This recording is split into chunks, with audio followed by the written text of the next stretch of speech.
세 번째, 내식 내연료 합금강입니다. 기억번 내식강. 내식강은 금속이 대부분 부식 현상이 일어나는데요. 이 부식 현상을 펜 좀 나오게 하고,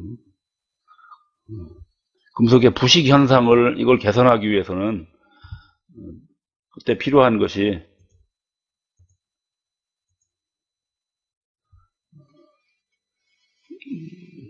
금속의 부식 현상이라는 얘기를 보면 금속이 가스 또는 수용액에 의해서 보통 녹이 슬거나 또는 산화물이 형성되는 걸 부식이라고 합니다. 그래서 이거를 방지하기 위해서는 표면에 그 보호 피막을 형성해야 되는데요. 그 보호 피막이 형성되어 있는 걸 보고 내식강이라고 합니다. 그래서 내식강의 대표적인 것이 스테인레스 강입니다. 그래서 이 스테인레스 강은 기본이 크롬이 들어가 있어야 됩니다. 크롬이 13% 이상이 들어가 있어야 돼요. 크롬은 13% 이상.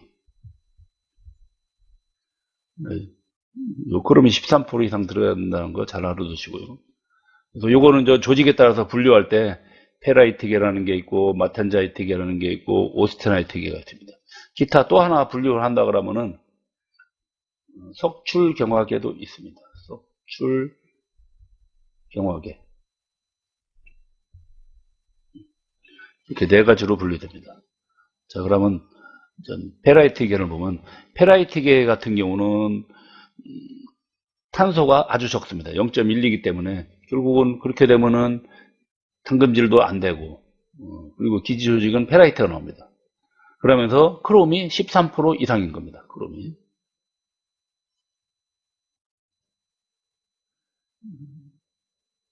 이거 같은 경우는 공기나 수증기 중에서 내식성이 아주 좋다는 거고요. 그 다음에 두 번째 오스테나이트계가 있는데요. 오스테나이트계는 여기 있는 페라이트계에다가 니켈을 좀 더 추가하고 그 다음에 크롬도 조금 더 집어넣은 겁니다. 보면은 니켈이 8% 들어가 있고 크롬이 18% 이렇게 들어가 있죠. 그래서 이렇게 여기에 있는 페라이트계보다 내식성이나 내산화성이 더 우수하다. 그래서 이제 보통 우리가 이제 크롬이 18%, 니켈이 8% 들어가 있기 때문에 그걸 보고 18, 스테인레스가 이렇게 표현합니다. 자, 여기서 우리 시험에 잘 나오는 게 이렇게 18 스테인레스 강의 성분을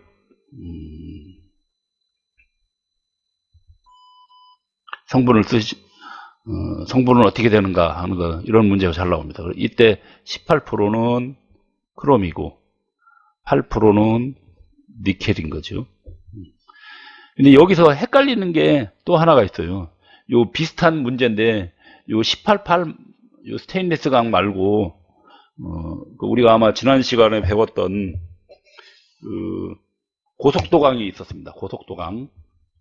고속도강 같은 경우 1841형이 있죠. 고속도강은 1841형이 있는데 그 고속도강의 1841형에서는 18%가 텅스텐이고 4%가 크롬이고 1%가 바나듐이었는데 여기 18 스테인레스 강에서는 크롬이 18%입니다. 그리고 니켈이 8%라는 거. 그래서 요거하고 헷갈리시는 분이 많더라고요. 반드시 요거는 고속도강과는 다르다는 거 잘 알아두시기 바랍니다. 그런데 이 스테인레스 강은 그 단점이 하나 있습니다. 단점이 입계 부식이라는 게 일어납니다. 사용 온도가 한 600에서 800도씨 부근에서 그 입계에서 부식이 일어나는 현상인데요. 이게 이제 가장 큰 문제점입니다. 그래서 이거를 부식을 방지하려면은 그 응력 제거 열 처리도 하고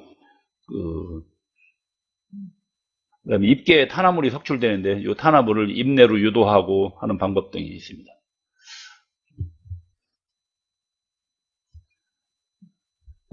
입계 부식 방지를 한번 조금만 더 적어볼까요?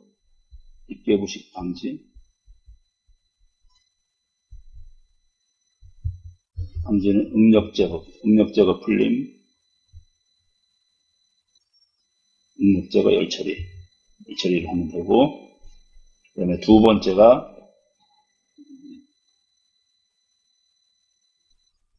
네오비움이나 바나듐이나 티타늄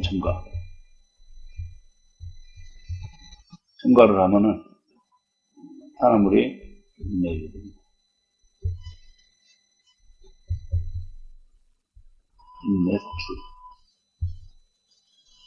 인내 석출돼서 그러면 결정립계가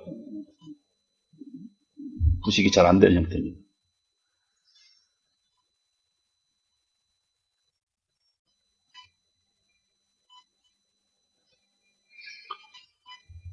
이런 방지법 등이 있습니다. 그 중에서 여기에 있는 이런 걸 이렇게 첨가하는 방법이, 이렇게 탄화물 첨가하는 방법이 가장 효과적이라고 볼 수 있습니다. 여기에 있는 188 스테인레스가 우리 일반적으로 식기, 가정용 식기에 많이 사용하고, 그 다음에 의료기기, 자동차, 그런데 얘가 가장 많이 사용하는 거라고 볼 수 있겠습니다. 자, 세 번째, 마텐자이트계. 요거는 앞에 두 종류하고는 틀려갖고, 기저조직이 마텐자이트가 나오기 위해서는 탄소가 많이 들어가야 돼요. 그래서 크롬 성분은 비슷한데, 탄소가 많이 들어가 있습니다. 자, 탄소가 많이 들어가 있기 때문에 역시 담금질이 가능하죠. 그래서 담금질 후에 뜨임 처리를 해서 기저조직은 마텐자이트를 형성하게 됐다. 그래서 높은 강도와 높은 경도가 아주 좋다. 그 대신 내식성 같은 경우는 조금 떨어집니다. 대체적으로 내식성은 좀 떨어지지만 강도가 가장 크기 때문에 일반 구조에는 내식 공부에 등에 사용한다.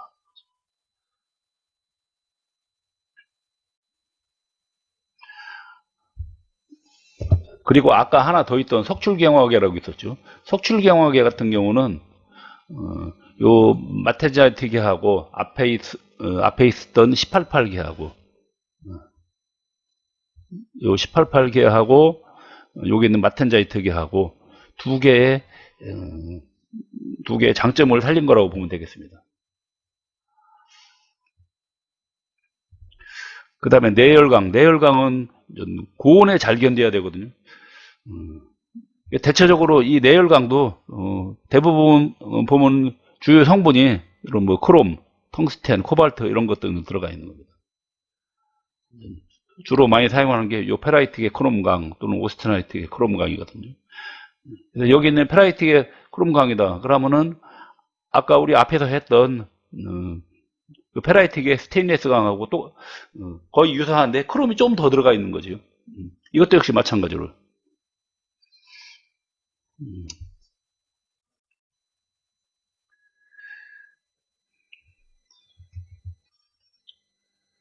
그 다음에 네 번째, 특수목적용 합금강. 쾌삭강 같은 경우는, 쾌삭강은 그 일반적으로 연강이 되면은, 연강은 좀 절삭성이 좀 나쁘거든요. 그래서 그럴 때 그 가공 재료의 절삭성을 높이기 위해서 일부러 황이나 납 또는 뭐 인등 또는 흑연 등을 이렇게 첨가합니다. 그러면 이런 걸 첨가한 강을 보고 쾌삭강이라 그러는데요.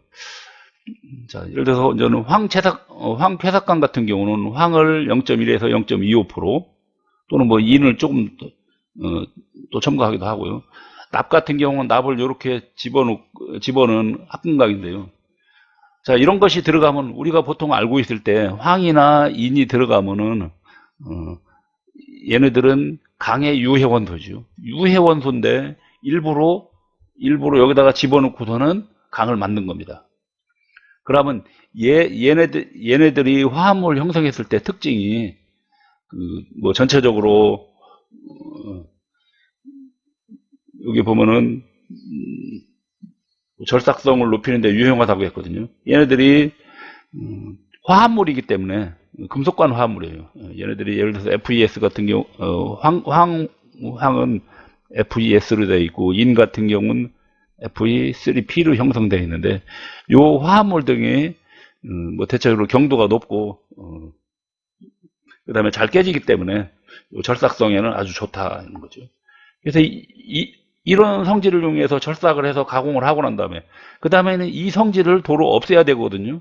이걸 없애기 위해서 반드시 필요한 열 처리가 있습니다. 그래서 여기 있는 쾌삭강에는 가공 후 반드시 필요한 열 처리가 확산풀림이라는 걸 해야 됩니다. 확산풀림. 확산풀림이 필수다. 보통 확산풀림하면 상당히 고온으로 고온 장시간 가열하는 겁니다. 고온 장시간 가열하면 얘네들의 유해 성분이 다 없어지게 됩니다.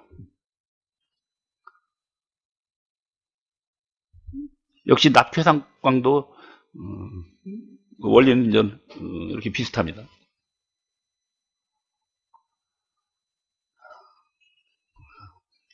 자, 그 다음에 두 번째 스프링강.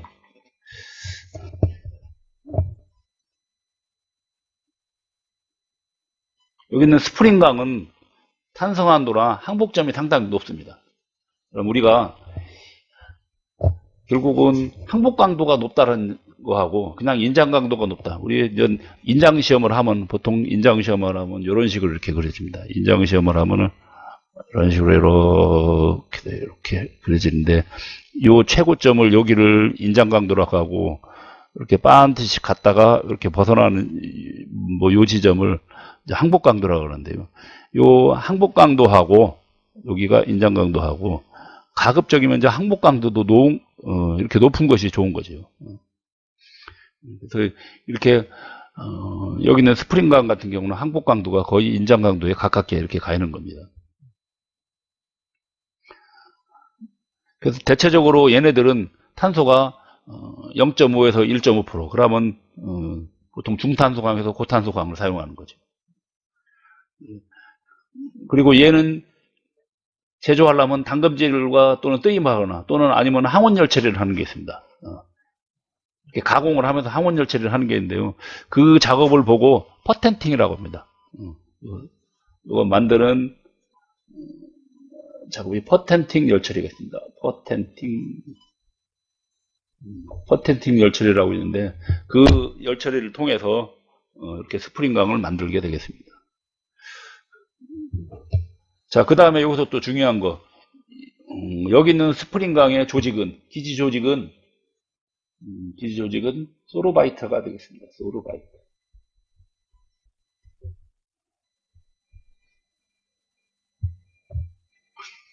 소로바이트 또는 이전 미세 펄라이트라고 하죠. 미세 펄라이트 이렇게 표현도 합니다. 여기서 가장 중요한 거 요거하고 그 다음에 탄소가 이렇게 꼭 많이 들어가 있다. 잘 알아두시면 되겠습니다. 그 다음에 베어링강 같은 경우는 베어링강은 기본적으로 내마모성이 좋아야 됩니다. 내마모성과 강성이 좋아야 되기 때문에 얘는 그러기 위해서는 크롬이 필수적으로 필요합니다. 그리고 탄소가 높고요. 보통 이렇게 탄소는 고탄소 1%에 크롬이 1.5% 정도 이렇게 들어가 있는 것으로 그 강을 사용하는 것이 베어링 강입니다.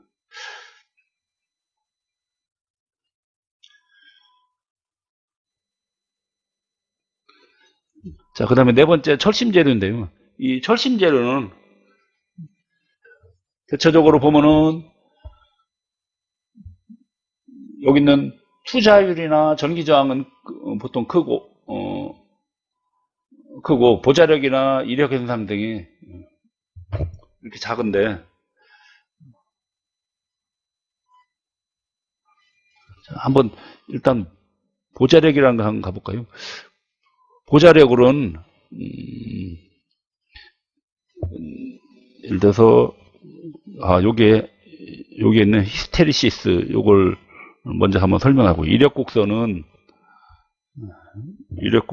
요쪽을 투자율이라고 하고 요쪽을 잔류작이라고 하면은 얘가 이렇게 가했다가 빼면 도로 이렇게 돌아와서 이런 곡선이 이렇게 그려집니다. 이때 여기가 잔류자기가 얼만큼 세느냐 이렇게 뭐 이런 걸로 이런 곡선을 그린 거 보고 이력 곡선이라고 합니다.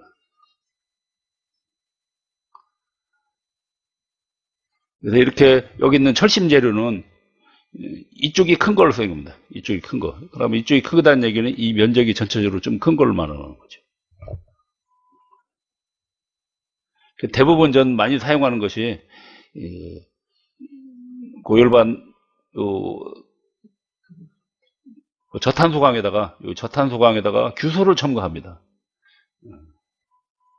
그걸 보고 전 규소강이라고 하는데요. 그래서 그것이 가장 많이 사용합니다. 철심 재료로. 여기에 전 규소강의 용도가 있는데요. 규소가 1.5%, 1.5에서 2.5%, 2.5에서 3.5%, 4.5%까지 이런 식으로 대부분 그래서 철심용 재료로. 그 철심하면은 뭐냐면요, 발전기나 전동기 안에 있는 그런 부품을 말합니다. 그 다음에 전 영구자석강. 영구자석강은 여기 있는 철심 재료하고는 또 약간 좀 다릅니다. 아까 여기 철심 재료는 여기 있는 이력곡선이 조금 이렇게 면적이 넓은 게 넓은 게 좋은데요. 여기 있는 자석강은 좀 반대로 여기에 있는 잔류자기가 높아야 됩니다. 그러면 잔류자기가 높기 위해서는 이제 그림이 이런 식으로 그려져요. 그렇죠? 이런 식으로 이렇게 그려져야 됩니다. 그래서 이쪽은 넓고 이쪽은 작고. 그래서 잔류자기가 크고 투자율이 작은 것이 필요하다는 거죠. 근데 얘는 영구자석은 크게 이제 두 가지 형태가 있는데요. 경질자석이 있고 연질자석이 있는데요. 요거 종류를 잘 알아두세요. 이거는 시험에 아주 자주 나오는 겁니다.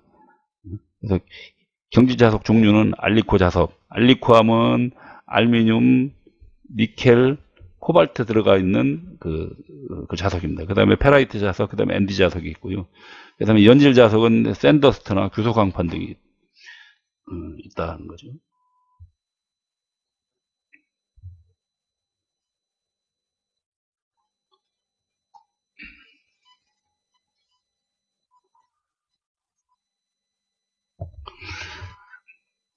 자, 그 다음에 전기저항용 합금인데요. 전기저항용 합금은 보통 얘는 전열선에 많이 사용하는 거라고죠. 전열선. 전기난로에 있는 빨간 열 나는 그 전열선, 그거를 생각하면 되겠습니다. 얘는 그래서 니켈과 크롬이 이렇게 같이 들어가 있습니다. 또는 철 크롬이 들어가 있는 게 있거든요. 그래서 요거 보고 니크롬이라 그래요. 니크롬선. 이게 니크롬이라고 불린다죠. 얘는 사용 온도가 한 1100도 정도. 얘는 철크롬선은 사용 온도가 조금 높습니다. 그래서 한 1200도 정도.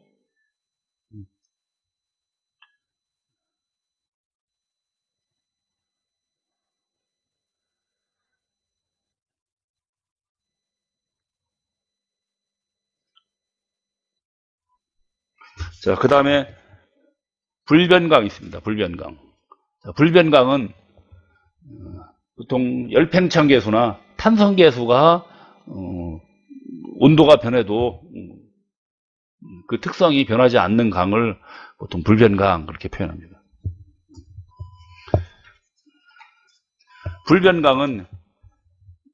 불변강 기본은 니켈이 들어가 있는 겁니다. 니켈이. 그래서 인바다 그러면 저탄소에 니켈이 35% 정도 들어가 있습니다. 이거는 200도 이하에서 열팽창 계수가 현저히 작다. 엘린바 같은 경우는요, 여기 인바에다가 크롬이 12% 정도 들어갑니다. 그러면 해서 얘는 탄성률의 변화가 매우 적다. 그 다음에 초인바 같은 경우는 엘린바에서는 아까 니켈에다가 크롬을 넣었죠. 얘는 36% 니켈에다가 코발트를 대신한 겁니다. 그러면 해서 온도 변화에 따라서 탄성률이 매우 적다. 보통 여기 있는 이런 부품 등에 많이 사용한다. 그 다음에 플래티나이트는요, 여기에 있는 인바에서 니켈을 조금 더 집어넣는 겁니다. 니켈을 한 보통 46%에서 50% 정도 이렇게 집어넣습니다. 그러면은 그렇게 되면 열팽창 계수가 백금과 거의 동일하다. 우리가 이제 이거를 아는 방법이 기본적으로 인바는 니켈이 36%, 그 다음에 엘린바다. 엘린바 그러면 니켈 플러스 크롬이고, 그 다음에 초인바다. 초인바다 그러면 니켈 플러스 코발트고, 그 다음에 플래티나이트는 니켈 플러스 니켈이 더 들어갔다고. 니켈 36%는 기본으로 해서 이렇게 간다는 거죠.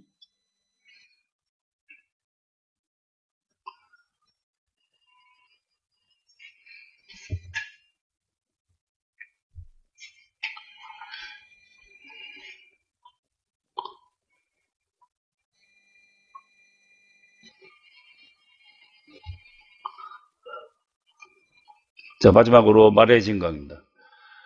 보통 이 마레의 진강은 저탄소강에 그 다른 합금원소가 이렇게 많이 들어가 있는 건데요.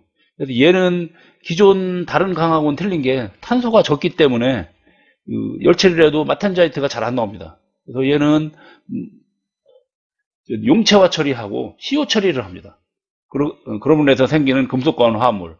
이 금속과원 화합물은 여기에 들어가 있는 각종 금속 원소, 그러니까 금속 합금원소의 화합물인 셈이죠.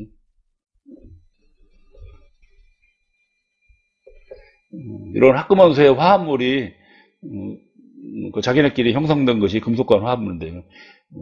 이런 것 등이 이렇게 석출됩니다. 이렇게 용체화 처리하고 CO 처리를 하면 이때 이제 그 석출되는 금속과원 화합물들이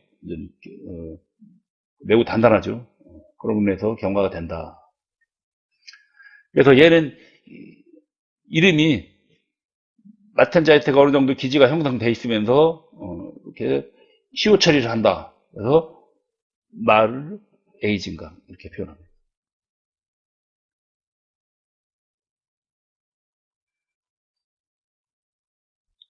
마레 에이징강 중에서 가장 많이 사용하는 거 니켈이 이렇게 18% 들어가 있는 겁니다.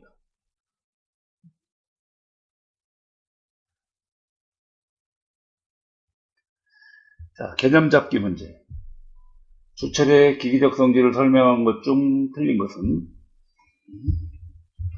자, 경도는 C 플러스 SI 함유량이 많을수록 높아진다. 아까 주철을 설명할 때 이런 것이 많아지면은 얘가 많아지면은 얘가 증가하면은 강도가 떨어진다. 강도가 저하한다. 그럼 이거 틀렸지요.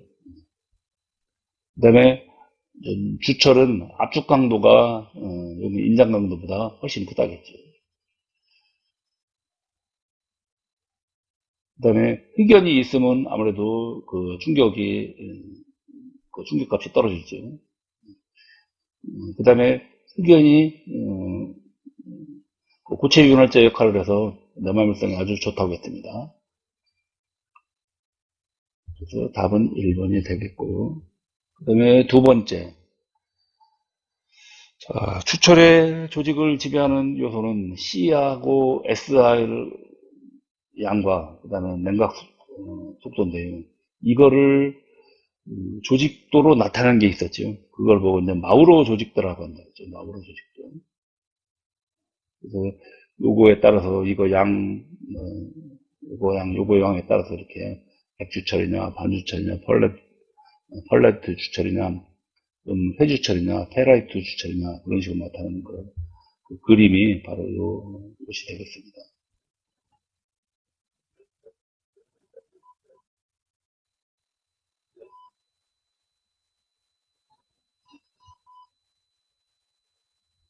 그 다음에 세 번째 문제. 보통 주철에다가 1 내지 1.5% 몰입이 된, 그 다음에, 요 정도 니켈 첨가했다. 그 다음에 기타 불이나 크롬을 조금 첨가한 것이다. 그리고 바탕 조직이 침상 조직이다. 자, 침상 조직이면 아까 에시큘라 조직이라고 했죠. 그래서 침상 조직이다. 그러면 에시큘라 조직이 되겠습니다. 그래서 이건 이제 강인성이 우수하고 내마밀성도 상당히 우수한 거다. 그것이 이제 여기는 에시큘라 조철이다.